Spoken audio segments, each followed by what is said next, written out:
What's up, everybody? Welcome to Show Me the Meaning, Wisecracks Movie Podcast. Show me your meanings! You know what? I swear to God, I woke up today and I was like, I wonder what Ryan is going to say. Felt appropriate for this one. I don't know. Sorry. Yep. Continue. No, totally. My name is Jared. I'm joined here by the Show Me the Meaning crew. We got Ryan What up, film fans? and Austin. Hey, I got a problem with pussy. Sorry. Hi. What? How's it going? That's a line from the film. Everyone in America is a gynecologist. Out of context. Yeah. Everyone in America is a gynecologist. So today we're breaking down the infamous 1995 film Showgirls, directed by Paul Verhoeven. We're keeping the Verhoeven train going, starring Elizabeth Berkley, hell Gina yeah. Gershon, and Kyle MacLachlan. As always, we're going to go around and get people's first impressions. What was it like watching this movie for the first time, and what was it like revisiting it for this podcast? Let's start with Austin this time. Actually, You know what? Can we have Jared? Yeah. I was gonna We've say seen that too. Jared, I want to Yes, know let's you've start- never seen this movie. Okay. What did you think? Yes. All right, I had never seen this movie. All I knew about it was that it had the reputation of being one of the worst films ever. And having said that, it didn't really seem like that bad of a movie. You know, No. I was expecting really bad, and it was mostly, you know, it functioned decently well. I mean, yeah, there was kind of over the top way acting to with put Elizabeth it. Berkley. She's very reactionary to certain things. Some of her sex was a bit over the top. Yeah, you can put it that way. But I will say, and I think for the bulk of this discussion is going to be whether or not we can consider this film a satire. But, you know, it happened first with Starship Troopers, then again with RoboCop, where I was like, okay, initial viewing, initial thinking, no, this is not a satire. It is just to be evaluated at face value. And then this time, I really don't know. This time, and you know, upon thinking about it more with RoboCop and Starship Troopers, I was like, no, there's definitely a satirical element here. With this one, I don't know. I feel like I'm gonna have to be convinced. Really? Yeah. Yeah. Okay. Well, you know, yeah. I have some things to convince you with, but yes, go Okay. on, Austin. Did you guys know yeah. that there was actually a documentary that came out in June 2020, called what was it called? It's called You Don't Know Me, Nomi, and it's about the cult following that this film has. So I don't know if this was accidentally timely that we chose this film after RoboCop, but I didn't get a chance to watch the documentary, but it's out there. I'm gonna watch that immediately. And have either one of you ever gone to any of the midnight showings of this movie? No, but I want to. I would 100%. I would go. Yeah. Okay. Well, why don't you guys chime in? Well, yeah. So I would just say that I think there are only two options for this film. Either this film is extremely self-serious melodrama, or it is a satire. And I 100% think it's the latter. And after watching Starship Troopers and RoboCop, and then watching this last night, I was laughing my fucking ass off watching this movie. Like, I'm talking out loud because it has to be. It has to be aware of how silly it is. Like that line where he's the old boss from the strip club is like something like, It must be weird for people not to come on you. Yeah. Like, come on. Like, and then the line that I used at the beginning where the guy's like, I got a problem with pussy. It's like, where does this even come? The dialogue is so bad. The girl fight over the chips, like, it's just so, either this person has absolutely no clue about human beings, which is possible, or this is intended to be kind of awkward, stilted, and I think ultimately a satire on American ambition, particularly in the form of Hollywood, right? I think that's what this film is about. I think it's a social commentary on Hollywood, but in the form of an exploitation film that's really entertaining. Yes. So that's what I think. I fucking loved actually watching it last night because this is the first time I've seen it in a while. But I remember the first time that I ever saw it, I just remember all the hubbub about it because it was NC-17, and then it was Elizabeth Berkley from Saved by the Bell. It was Jessie. I'm so excited. I'm so scared. Like, it was fucking her. It was the lovable, nerdy Jessie from Saved by the Bell who is taking off her clothes and dancing. And I was like, oh my God. And there was so much shit like the storm around this film when it first came out, because it got that NC-17 rating, brought so much negative attention to it. That's what I remember. That's what I remember more than anything about my first like introduction to the film. Hell yeah.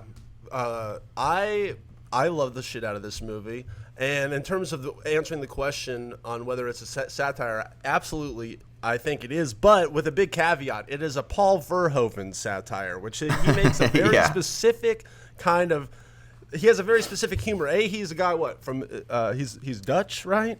Yeah, he's from the Netherlands. Okay. Yeah, so he's and he's making these very.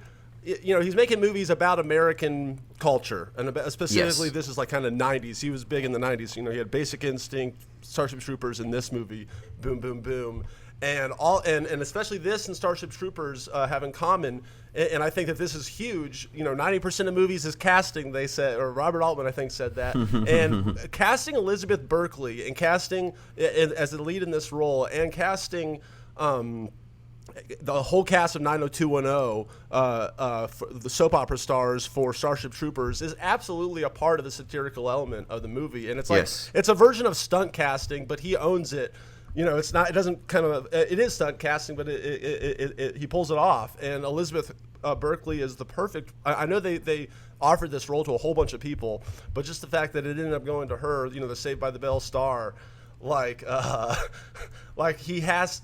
And like you said, it's so ridiculous, and he's coming at it, like critiquing American culture from this Dutch, from his Dutch perspective, and he has a very bizarre sense of humor. If you watch any of his movies, I think that what he's doing is a bunch of things at once. He's making a genre picture. He wants it to be entertaining first and foremost, an exploitation film, like you said, a big budget exploitation film, like a $45 million one, and on top of that, he's interjecting these satirical elements into it. But like you said, it's a very much a, it's the American dream arc story. It's like, I'm going to go out, I'm going to make it, be all you can be. But it's like this perverted version of it because it's in this seedy underbelly of Las Vegas. But then you also have just how people are, then you have the whole theme of, people being abused, the whole life of being a stripper, and going down that rabbit hole.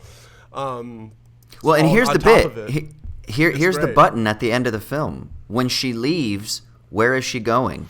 Exactly. To L.A. To L.A. Yeah, for bigger fucking bigger just to heights. be a bigger whore. That's it, right? Yeah. Because we're all fucking prostitutes, and what an arc. She robs the guy who robbed her, at the beginning. Well, and I love it, and it's so cheesy because the name Know-Me is literally like know me, Know me, but also not me, like know me, like a negation of me. And then what does she say at the end when that Elvis-looking dude picks her up?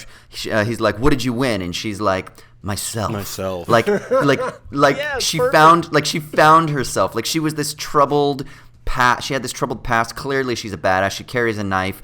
She said she didn't want to do the drugs, but she clearly knew how to do the drugs. Like she was trying to find herself, and she found herself. She found herself in struggle, and now she can go to L.A. and truly blossom. Yeah, and mind you, kind of like RoboCop and stuff. This is all like we're talking about the satirical elements to this, but like it's a very light movie too. Like he takes these heavy themes and kind of does a light touch, and I don't know if it's actually as successful in this movie too, because I think like there's some pretty rough stuff that is over the top in this film, So in terms of that, I can see why it's muddy. In terms of, am I supposed to be like getting off to this, or am I supposed to be entertained by this, or am I supposed to be feeling something intellectual about this? And is he making a greater point? And I think that he's not as successful as in like RoboCop or Starship Troopers, which is.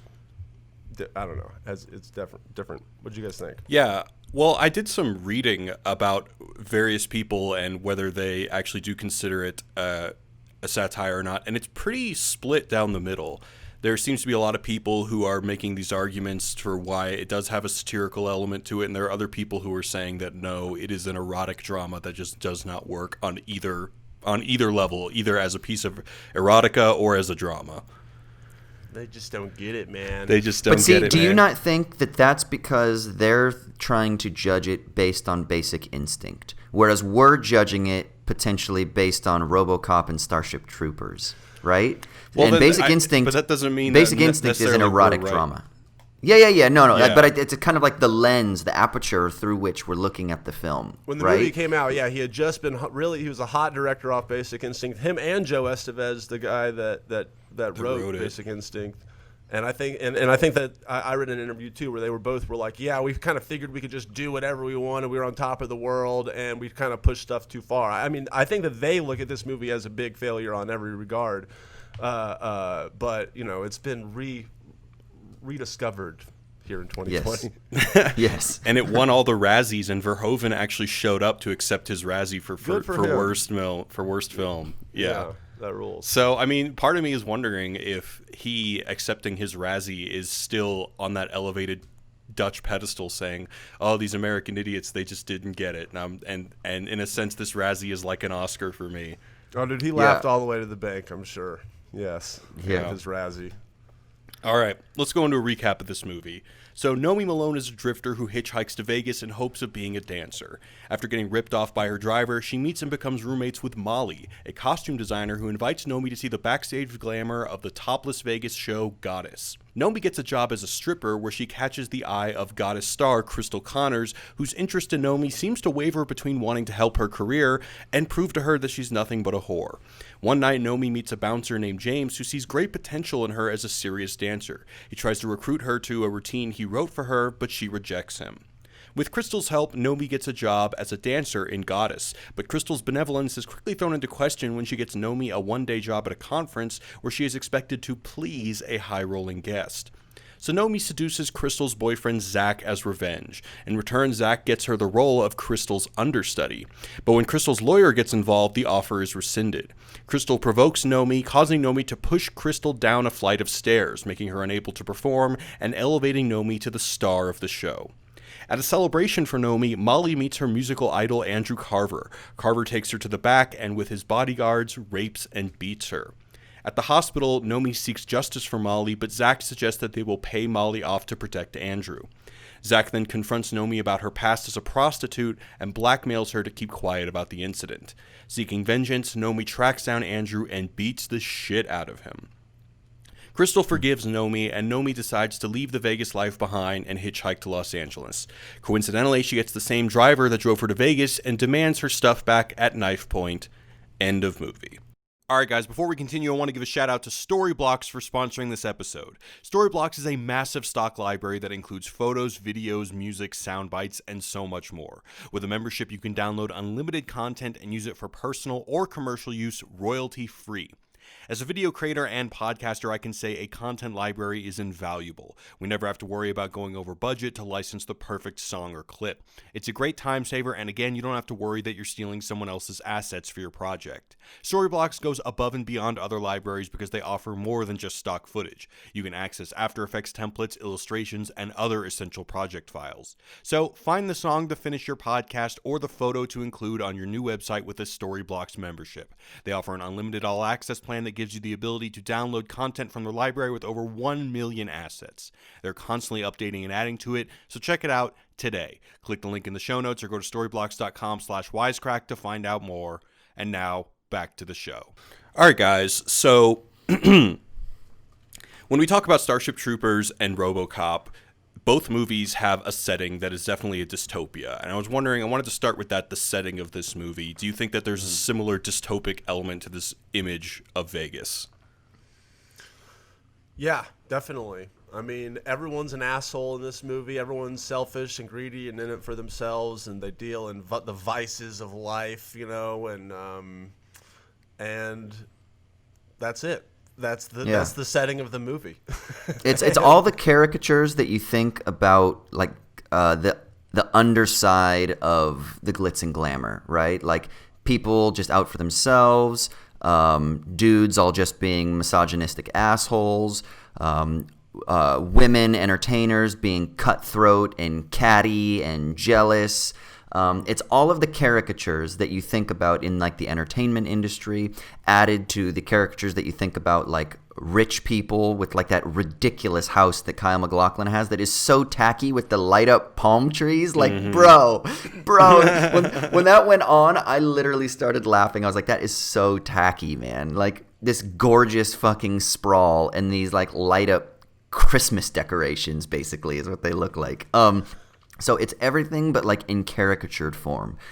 And yeah, I ultimately think it's not really a story about Vegas. I think it's a kind of more it's a story about a certain type of ambition, right? A very particular American spirit that Europeans oftentimes can be fascinated with. Sometimes that they can enjoy and they could say, man, I wish we had a little bit of that. You know, I had a lot of friends when I was doing a lot of entertainment stuff, particularly in front of the camera in the UK, that were like, man, we love the American ambition, positivity, you know, you can go out there and like take everything by the grab the bull by the horns kind of mentality. Like, we don't have that. And then at the same time, you also have other people that are like, Jesus, Americans, you guys are so fucking full of yourselves. Like, get over yourselves. Everything is too big. Everything is too much. Everything's over the top, blah, blah, blah. And I think there's like this interesting fascination and criticism of all of the excesses, the caricatured excesses of the entertainment industry that's put into Vegas as well. And you have to remember, too, like, Europeans go to Vegas like all the time to fucking travel, and Vegas isn't a place that actually is authentically represented in this film because it's only understood as being a very particular small experience of Vegas, like the showy part of Vegas. And I mean that not like in the sense of just spectacle, it's that too, but like the shows in Vegas, because this is a film about performance and about performers. So totally. And on that note, Jared, I actually, the main thing I kept thinking about watching this movie was how much I related to the character, and me and you have the same kind of story that, you know, we went out to LA from our homes trying to go, you know, make it in Hollywood, you know, like Vegas was our, or Hollywood was our Vegas. And so I really related how to much her how much did character. you charge? How much did you charge when hooking, Ryan? I don't want to get into my prices, okay? Yeah. It's confidential, all right? I don't want it to be undercut later. But I definitely related to her story of just like, all right, I'm going to go out to this city. No one knows me. That's a very important part of it, is that you're going to this place. You have these dreams, these ambitions. No one knows you. And that was kind of the appeal to me, too. It's like, oh, cool. No one knows me out here. Like, not that that's a bad thing, but it's just kind of like you can start from scratch. And then she has that whole moment where Kyle MacLachlan says, hey, guess what? I know all about your past. And brings up all this terrible shit she's done that she's been trying to run away from to, you know, make her life better. But, it catches up to her. And so there's, I don't know, I felt like that scene was super powerful, too, that Paul Verhoeven waited till halfway through the movie for us to be revealed all that information about the main character. Yeah, there's something about being able to just create yourself from scratch, you know? Like, that's why I think the name Know Me, this time as in N-O Me, it could be kind of interesting, right? That there is no identity. She doesn't have a social security number. She has no family. We don't really know what past experiences she had, but we kind of get the idea that she was involved in some shit, you know, slowly but surely. For me, the first instance when you start to realize that, oh, she was a troublemaker, I mean, it's not just the fact that she has a knife. That could just be like a scared little Midwest girl that doesn't know what she's doing. But no, she knows how to handle that knife. But it's really when she does the cocaine with Kyle MacLachlan after sleeping with him, because she was like, no, like, I'm not going to get involved in this partying stuff. I'm going to be like this nice, like, 20-something-year-old young woman and who eats chips and has like tickling fights with my new roommate that I just met. But then she fucking just rails up that line on her fingernail like she's done it 1,000 times. You know, she's done it a fucking 1,000 times, and you're like, oh, she has a past. You know, so but it's this idea that you can start afresh, that you can make yourself who you want to be, and I think that's really interesting. You know. Yeah, one of the other things I think is interesting about this movie is how not erotic it is. And you know, that especially pool scene wasn't erotic. Are you shitting me, Jared? I am not shitting you. All that weird gyrating she was doing. I mean, that was one of the points when I laughed. You know, not coming from this movie, having not seen it before. It was I laughed a couple times. I laughed at the, you know, I'm surprised that or he says like, I wonder what it's like to have nobody come on you. I laughed at that line. I laughed when she's gyrating in the pool. But I wanted to ask, so if we think about RoboCop and Starship Troopers, both of them kind of hold a mirror up to the audience. Starship Troopers holds a mirror up to us saying that, like, okay, we all kind of have this hidden desire for fascism. And RoboCop holds a mirror to us saying that, like, you know, oh, we're just like these Americans who fucking love the blood and the gore and the violence and just like the complete destruction. And we love, you know, how like all of this destruction is completely complicit in the structure of corporate America. What is the mirror in this movie? And I don't know the answer to this because I'm still struggling with this movie. So I'm hoping you guys can maybe clarify it a bit for me.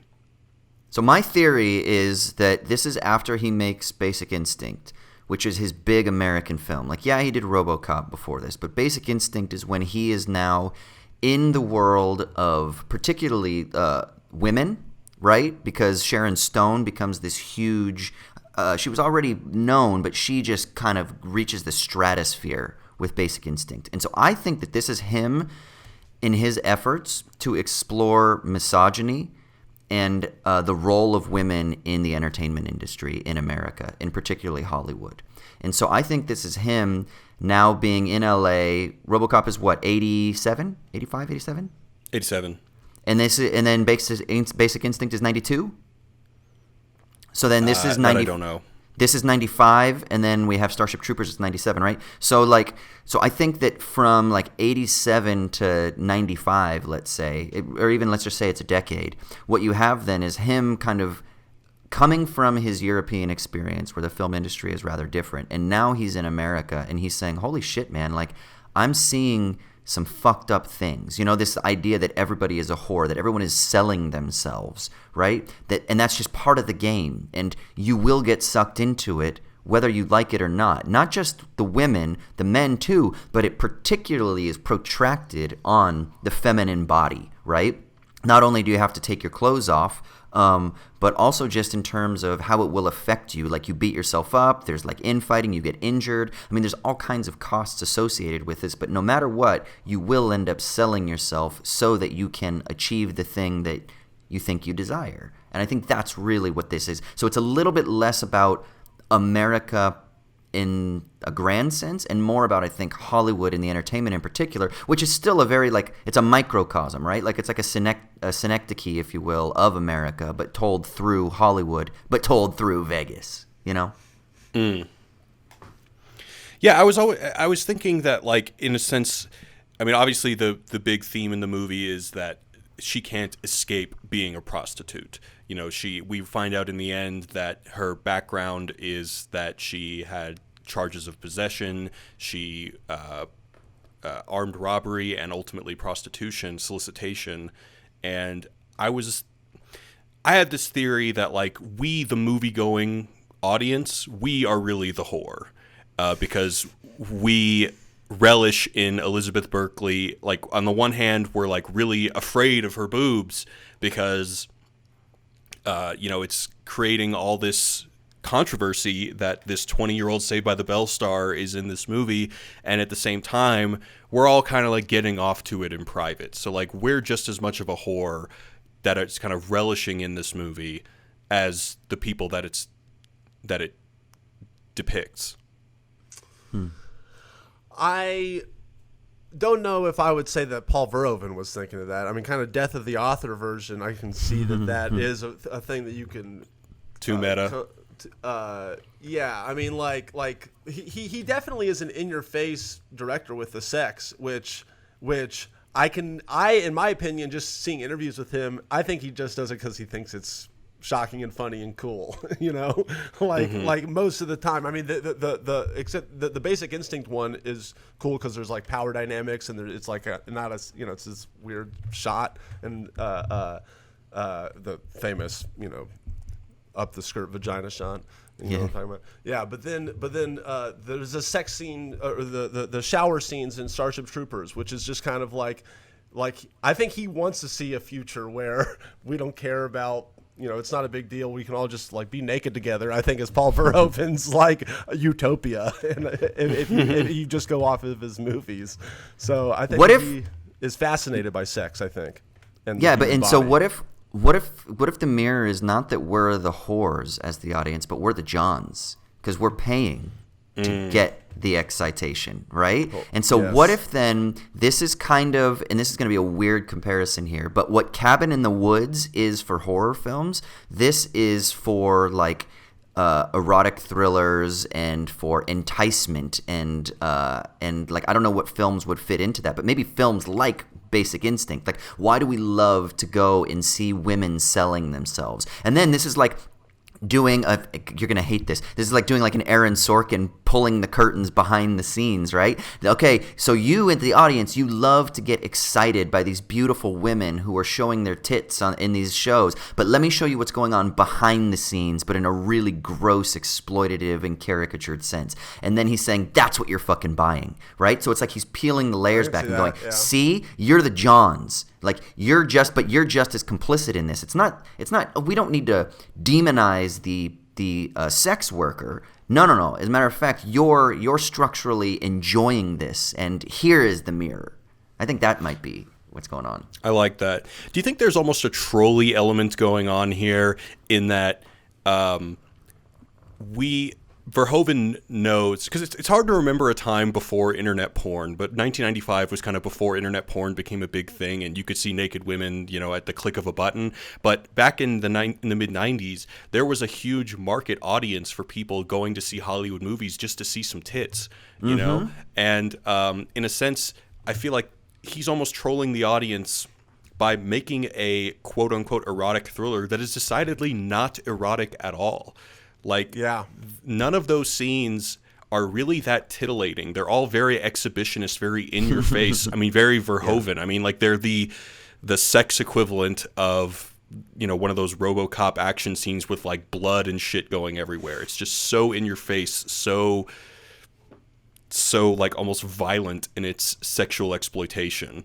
And think about how the balls it took, or not, to release an NC-17 film, or this one, like to a mass audience that cost this much money, and that's got to be part of the reason it failed. Everyone went there going, "Oh man, a big budget X-rated movie, basically," and then they go and they get this. They don't get Deep Throat or something, or Debbie Goes to Dallas. They're like, "What the fuck is this shit?" People are getting, the shit beat out of them and raped, and it's just like gritty and dark. And then we haven't really talked about the long, extended showgirl sequences. This is basically a musical in a sense. There's really long music numbers and elaborate. Awesome.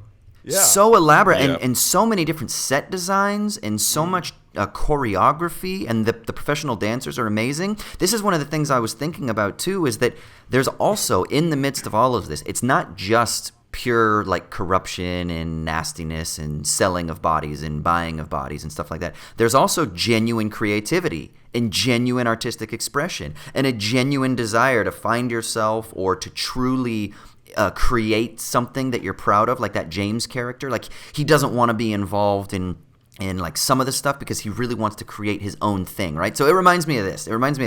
You go to LA and you're like, you really believe in the craft of acting or in the craft of writing or the craft of directing, and you get there and you're like, man, I got this it's a Neo Malick masterpiece that people are gonna look at me for, and I'm gonna be the next thing, right? The next young Hollywood is gonna start with me. And you go there and you get fucking robbed, and you're like, I just got to get a job. So then you just get a job as a fucking intern at an agency at WME, where you're getting pissed on by fucking asshole, like not even with like the SVP. You're like with some sort of reality TV, assistant vice president who you're basically just a gopher for 3 years. But this is the route. Clown, some shit. That's like it. That's it. Yeah. This is the route you have to take. You got to make the connections, and you got to hope that you can go to the Soho House or whatever the fuck it is that you're doing, so that you can meet the right people at the right time and all this other shit, right? And then you meet somebody,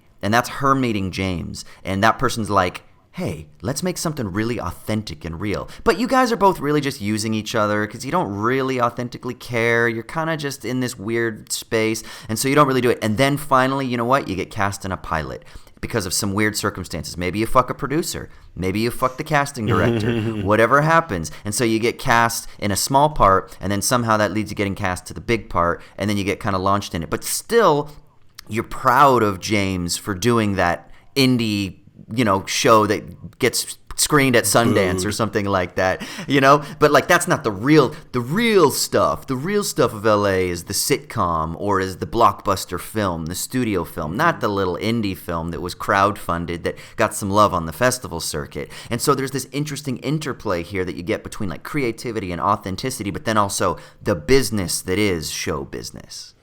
And then that would make Andrew Carver would be Harvey Weinstein. Oh, no. Oh, no. Yeah. All right. On that note, before we go any further, I want to give a shout out to our sponsors over at Skillshare. So a lot of us are stuck inside right now, some of us with not much to do except wait for things to go back to normal, whenever that may be.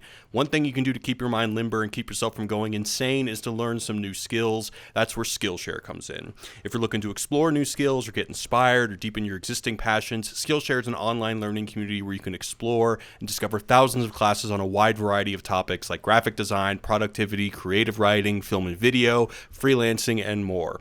And I want to emphasize the community aspect because during quarantine, finding a group of people online to share the same interests as you can be really rewarding. It's not like you're going to be meeting anyone IRL anytime soon. So if you're looking for a class to take, in the past I've recommended iPhone filmmaking, creating cinematic video on your phone, and creative nonfiction, Write Truth with Style, taught by Susan Orlean, as well as Everyday Minimalism, Finding Calm and Creativity in Simple Living by Aaron Boyle. But today I want to plug a new class, Filmmaking from Home, How to Turn Found Footage into a Compelling Video, taught by Penny Lane. So Penny is a nonfiction filmmaker. Her most recent documentary was Hail Satan, and she'll teach you how to take found footage and edit it into something compelling. So when you compare Skillshare to expensive in-person workshops or night classes, it's pretty affordable. An annual subscription is less than $10 a month, and right now they're offering Show Me the Meaning listeners 2 free months. All you got to do is go to Skillshare.com/wisecrack. Again, that's Skillshare.com/wisecrack for 2 free months of unlimited access to awesome classes. And now back to the show. So I read this article called In Defense of Showgirls, a Misunderstood Movie Masterpiece. Unfortunately, I didn't write the author down, but I liked this quote that he said. He said, "Viewed now, it's difficult to imagine that anybody ever mistook Showgirls for a failure. Its hothouse atmosphere and floridly overripe dialogue are not errors in artistic judgment, but the point of the entire elaborately tacky enterprise, which takes barely disguised swipes at decadent Western society where horny businessmen blow their expense accounts on lap dances and upward mobility means being willing to push someone else down the stairs. Early on, Verhoeven shoots Nomi bumping and grinding wildly to the strains of David Bowie's I'm Afraid of Americans, a soundtrack cue that could be taken as a thesis statement." Yeah, okay, this is the ultimate question. That scene rocks. Is Verhoeven afraid of Americans? Is he? Hell no. Does he like hate Americans, or is he just fascinated, or is it like some combination of the three? And how do we what do we think about this? I think he enjoys in like a darkly comical way our aggressively dumb society and culture, like just how any idiot can come here and have a bright idea, and that's the idea, is he can come here and then maybe make it big, and then so basically he's creating this world, this hyper realized America, over the top America, where everyone is just fighting for the American dream, but in this movie everyone's a total dick, and it's just like the underbelly of that scenario as opposed to the rah-rah 50s version or whatever. I think that he's just, and also you got that age-old theme of the downfalls of fame and trying to make it. That's been there since A Star Is Born. That kind of arc. Yeah, if America was a sex show and there were people in this, and the Americans are the ones masturbating to the sex show, Verhoeven is the guy in the back just taking notes and laughing at everybody. Yeah, you're like, what the fuck? Oh, that's such a great way to put it. Yeah. Do you think that Nomi is a bad character? Like not a bad, not a poorly written, but like she's bad. Yeah, it's like she came in as starry-eyed and bushy-tailed, then she turns into Daniel Plainview. Will do anything for success, and I think but does she really do it for success, or does she do it just out of hatred for Gina Gershon's character? Either way, I think that having that moment, that very bold choice of having her push her down the stairs, like that's him signifying that she is not to be, she's kind of irredeemable in a weird way. Like, do you think that's her past kind of coming back? Like that's who she really is. I mean, there is kind of a commentary I think you could make that. Yeah, he's kind of saying like your worst demons will always be there, kind of thing, and no matter what. I mean, I think that's kind of a cynical take, but I think it is kind of there in the text. Well, the movie is about her trying to escape being a whore, and I think one of the most tragic things about the movie is no matter what she does, she only dives deeper into the world of being a whore. So even when Gina Gershon tries to make her a literal whore by making her go to that conference where she has to, she doesn't end up doing it, but she's asked to please that Thai businessman. She pushes Gina Gershon down the stairs to say, like, no, I'm not a whore. I have agency. I'm an individual. But ironically, that just pushes her more into Kyle MacLachlan's camp, and he pimps her out like a whore, and then she becomes very much one. I mean, it's even under the guise of being a prostitute that she's actually even let into Andrew Carver's room. And because it's not an individual thing, right? It's not a choice that you make necessarily. Like, you can choose to whore yourself out, but the point is that this business, the business of show business, if you want to play the game, you got to whore yourself, no matter what. I think you said right. It's a tragedy. It's the movie is an American tragedy. I think that he would maybe agree that. Yeah, the end description. The end in particular, I was just thinking about this, is very tragic because she has this supposed apotheosis, right? That she is like, I've come to find myself. I realize I got to get out of this town. She goes and visits both the women in the hospital, both Gina Gershon and, what is it, Crystal? Yeah, Crystal and Molly. She visits both of them, and she's kind of like, there's this reconciliation. She's going to leave the world. She's not going to benefit from pushing Gina Gershon down the stairs, right? She's going to refuse that because that wasn't authentic. But what happens? She just gets back in. It's like history repeating itself. The return of the same, right? She gets back in the exact same car that brought her into Vegas. So she gets into that car that's going to take her into LA. And where does she go? She goes from one setting where you have to whore yourself to another setting, maybe perhaps the setting where you have to whore yourself. And so again, I think there's like this almost fated tragedy that no matter what, I mean, you could go back to the ancient Greeks and talk about this idea that you have been fated, that you will sleep with your mother and kill your father, right? Like that sort of Oedipus thing, right? And that's the fates here. And no matter what you do, you can't escape the fates. The fates will grab you and they will pull you along. There's a really nice moment in the movie. There's a really nice moment in the movie that kind of sells that point that you're talking about. A couple times throughout the movie, they keep asking her, have you ever heard Caesar sing? You'll love it. And they're probably trying to bait her in to basically have sex. And it's not until the end when she's at her own celebration party that she finally sees Caesar sing at her after party for her opening night debut. And it's like, even by denying the offer to be a real whore, she ends up right back in that situation where she's seeing Caesar sing and she's whoring herself out. Yeah. And what's the difference? Like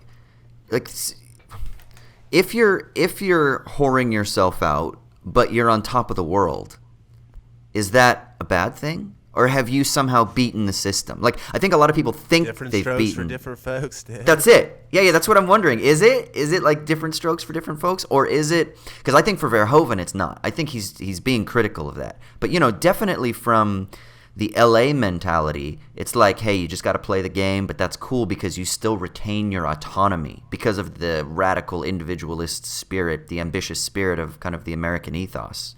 So it's like, do you lose yourself, or is there a sense in which you can kind of beat the game? And does she beat the game from, not from his perspective, but maybe from like a different perspective?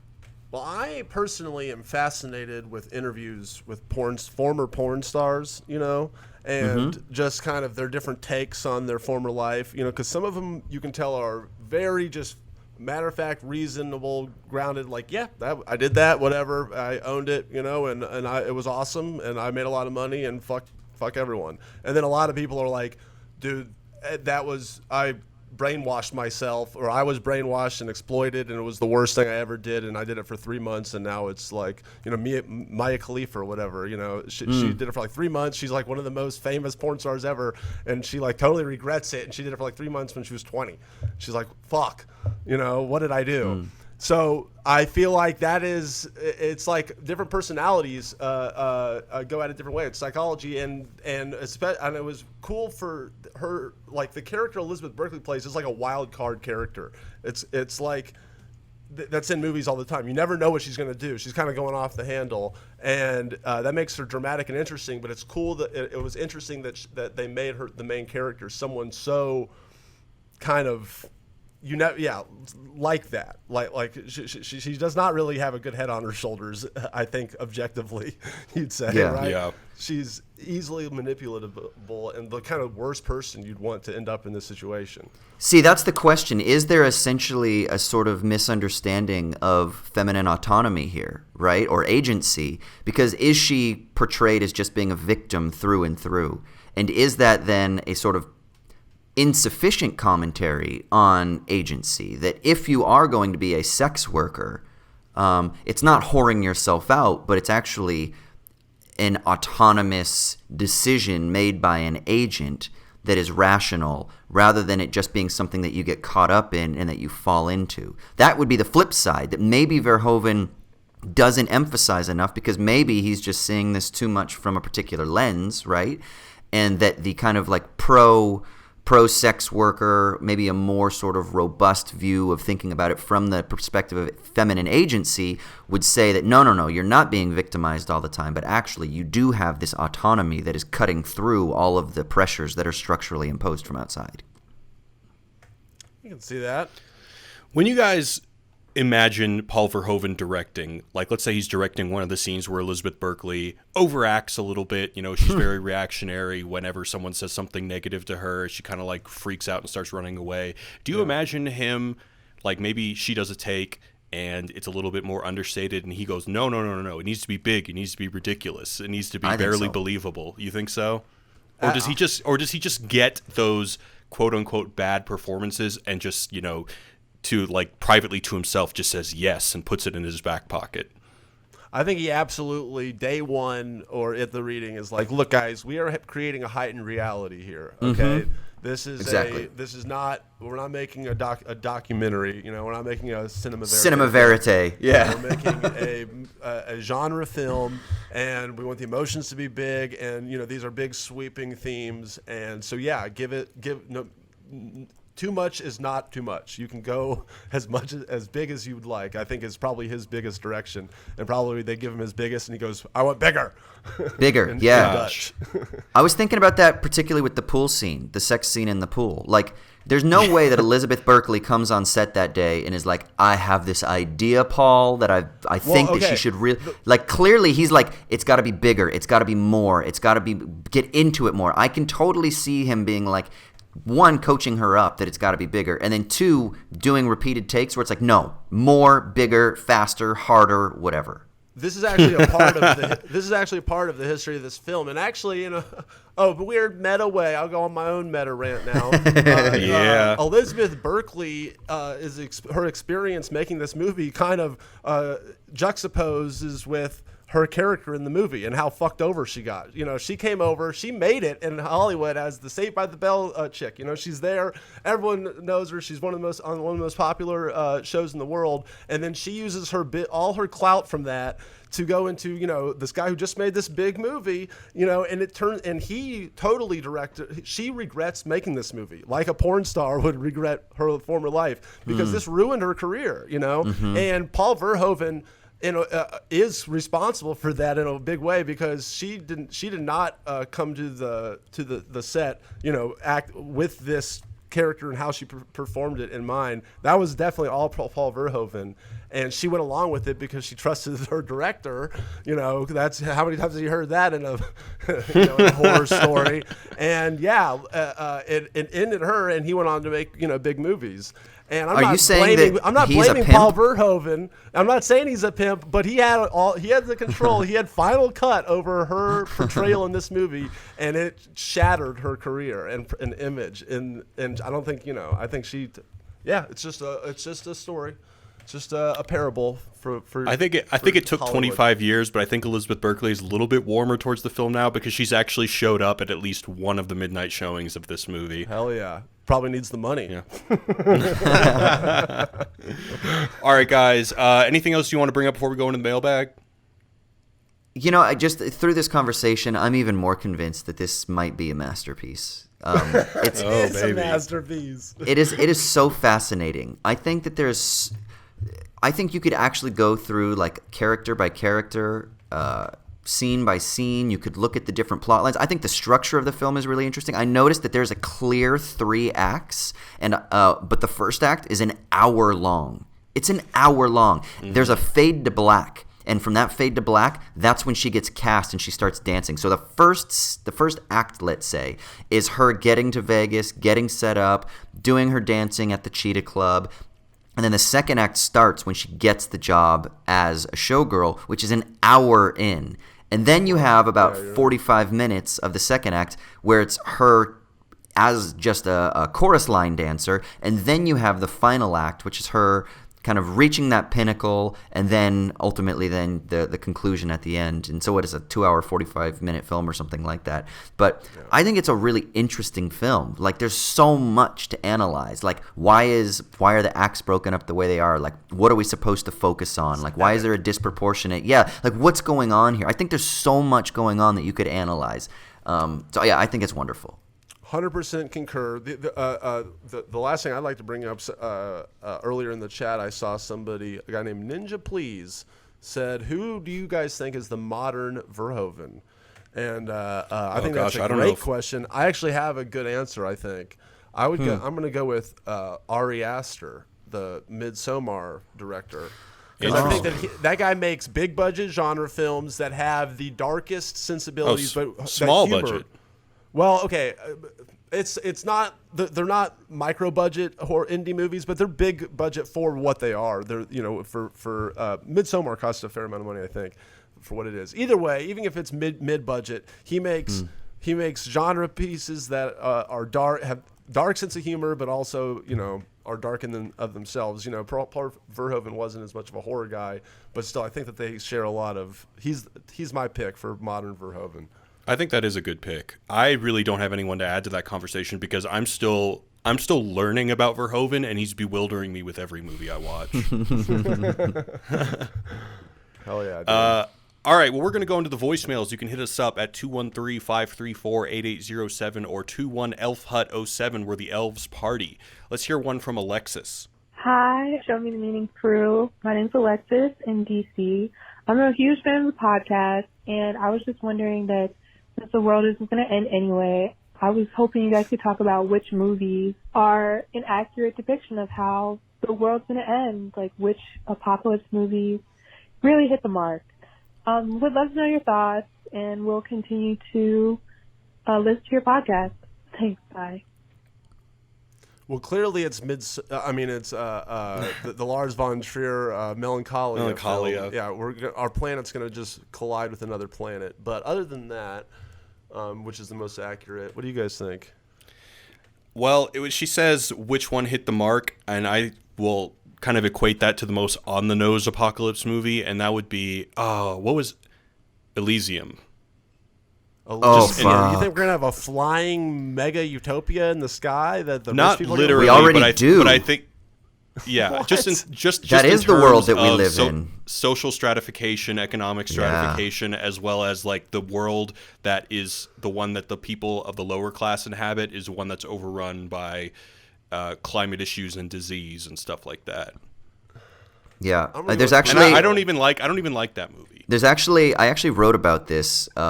I think it's in a piece that hasn't come out yet, but I actually say that is the world that kind of is being produced, and I think that's pretty accurate. There's this guy, if people are interested, his name is Evgeny Muratov, and he writes about what's called the neo-feudal economy, and so he's written like short pieces in like The Guardian and stuff like that, so they're really accessible, but it's Mrozov, I think, Muratov. But Yevgeny is his first name, and he writes about like how that's the world that we're basically moving towards. Not more capitalism and more capitalism, but actually a sort of like new feudalism, where basically you have these feudal lords that are extracting exorbitant amount of rents, and they kind of live in their palatial spaces. And then there's the plebs who are just feeding data and information that can be extracted to the tune of trillions of dollars worth of like capital assets. And so we're just plugged into our fucking platforms and machines, kind of like WALL-E too. I think WALL-E is probably a pretty good dystopian picture about everyone's just pacified and we're all just sitting around gorging ourselves, not necessarily getting physically overweight, but we're getting, at least in terms of intelligence, we're just getting gorged, if you will, on sugar, quote unquote, just sugar inputs, right? And I think that's pretty accurate. So I'm looking at a list right now of apocalyptic films, and honestly, the one that I feel like just scares me the most in terms of me thinking about me being in that situation is Waterworld. I'm thinking about me being in a situation where I'm just looking for land, the last bit of it, or the last bit of fresh water, and like we're all fighting for it, and that just sucks. Anyway, is there what's the dystopian film that you want to live in, that you feel like you'd either best equipped to survive Star in? Wars. Zombieland. Yeah. Give me a world of slow zombies where I can have a cool group of people and just like mad freedom to hang. Like that's what I want. Yeah. All right, we're going to go into the mailbag. You can hit us up at movies@wisecrack.co. We got a couple of good emails about RoboCop. This one is from Paulo. He says, regarding the part where RoboCop can only kill Dick Jones after he gets fired, although one of the themes in the movie is humanity, I guess that in the end, the bureaucracy overcomes everything, especially if the guy can only be killed by a technicality, which fits the grim mood that nothing is ever solved. In the new RoboCop movie, they do exactly as you describe, where his humanity overcomes the mechanical part, and it sadly sucks. Not sure because of the direction, acting, or producer intervention. Have either of you guys seen the new RoboCop? No, I heard it blew. Yeah, I had not seen. Well, I guess none of us brought that up, so none of us had seen it. But that's super interesting. I mean, it fits though, right? Like that's what I thought. Yeah, Paulo's point is great. Yeah, and that's kind of a very sort of tropey Hollywood thing to be like, the truth inside of you, the goodness inside of you, the angels of our better nature can like emerge, sort of shit. So it makes sense that would be the direction they went in the newer RoboCop. Yeah, but Verhoeven doesn't fuck with that. No, man, he's European. He's European. He's got that fucking pessimism in him, dude. All right, this next. Real quick, Jared. Travis Huey in the chat had a good pick for the modern Verhoeven. Uwe Boll. Okay. Oh God! Ooh. Oh man! He's not I think that's not the Paul Verhoeven we want, but the Paul Verhoeven we deserve, probably. Austin is an Uwe Boll expert. Yeah, so I did a series on him on another podcast, and I actually got into like a Twitter discussion with Uwe Boll about. I'm not gonna lie. There's a film, I can't remember the name of it now, but it was one of his more recent ones that he did where it's about like cops and shit like that, and I actually think it's really fucking. Postal. Yeah, Postal. Threatened to box you. No, like, because I was like, I think I think he's a genius, actually, like with this film. And I was being a little bit tongue in cheek, but like, he's definitely misunderstood. I do think there is a substance there in what he's trying to do. Have you seen there's a Uwe Boll documentary? I think it's called, I can't remember what it's called, but it's on Amazon. You should check it out because it makes me like him a lot. Anyway, this next one is from Paulo. He says, regarding the part... Oh, no, sorry. We just did Paulo. This next one is from Walter.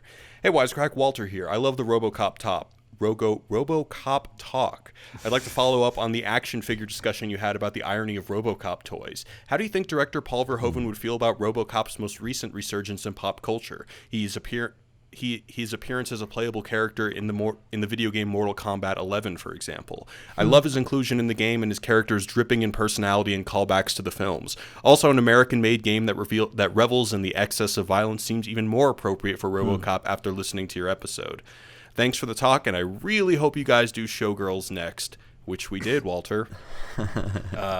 So I actually, after reading this email, I went on YouTube and I checked out all of the different cinematics that RoboCop has in Mortal Kombat 11, and I think Verhoeven would love it. I think it only just adds to his overall thesis in the movie because it Mortal underlines Kombat, the stupidity, and he's like, "Yep, there we go. That's Americans." Because Mortal Kombat, man, remember even during like the mid '90s, like when Showgirls came out, Mortal Kombat was this topic of so much controversy because it was so violent and there was blood in it, and it just is the perfect companion piece for RoboCop.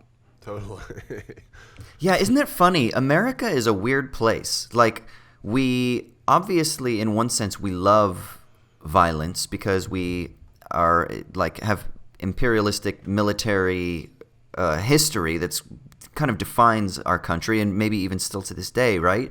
And then, of course, we also love sex in the sense that we celebrate so much nudity and things like that in television and in film. But at the same time, we've also got like this Puritan, like we're afraid of sex and we hide from sex. And there's like this perpetual guilt that comes along with it. It's kind of strange. And I wonder if that's kind of one of the things that he's picking up on, right? Is that there are these tensions and these conflicts that kind of make up the American totality.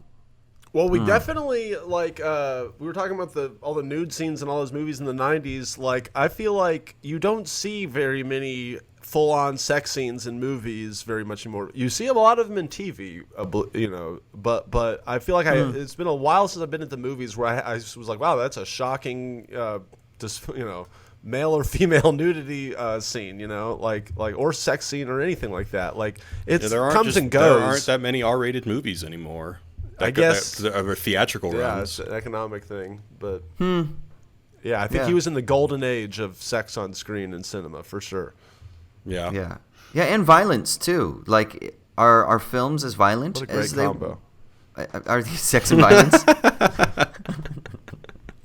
Are films as violent? I mean, I guess like that was one of the big controversies that came out with Avengers, right? Like, half the world is just fucking destroyed. These cityscapes are just wiped out, but it's all in the name of what? Like, but that's all like whitewashed violence. Yeah. Like I do think it's an interesting topic because the violence, I think, has gotten more extreme. I've seen more insane violence in the last 10 years in indie movies and mainstream movies than and I feel like we go the opposite way on sex. It's weird. Yeah. Interesting. All right, guys. Well, I think we're going to wrap it up. Before we go, where can we find you guys on the internet, Ryan? You can find me at Ryan's Game Show on Twitter. And actually, I'm about to be, right after this, at 7 o'clock. You can go to CerritoTrivia.com, and I'm going to be on the Memphis celebrity panel for the Match Game in Memphis. Hell yeah. We got some news anchors and radio people there and a barbecue chicken from Jack's Pirtles, owner of Jack's Pirtles. Anyway, watch me there, Cerrito Trivia, in about 50 minutes. And Austin. Yeah, you can hit me up on Twitter, Austin_Hayden. I'm on Insta, AUS_HAY. I do a philosophy podcast called Owls at Dawn. You can just Google me. This stuff. All right, guys. Well, we will be back after 4th of July with another movie that we have yet to figure out yet. But thank you, everybody, for joining us on this Verhoeven train. It's been quite a pleasure. So sounds like we got to do Basic Instinct next? If we want to keep the train rolling. I don't want to do Basic Instinct. Hey, let's look at his IMDb after this, and we'll talk. You got to keep the Verhoeven train rolling. Maybe one of his Dutch movies, his early Dutch movies that are supposed to be good. Oh, that's true. For a vegetable. Okay. All right, guys. We'll catch you later. Peace.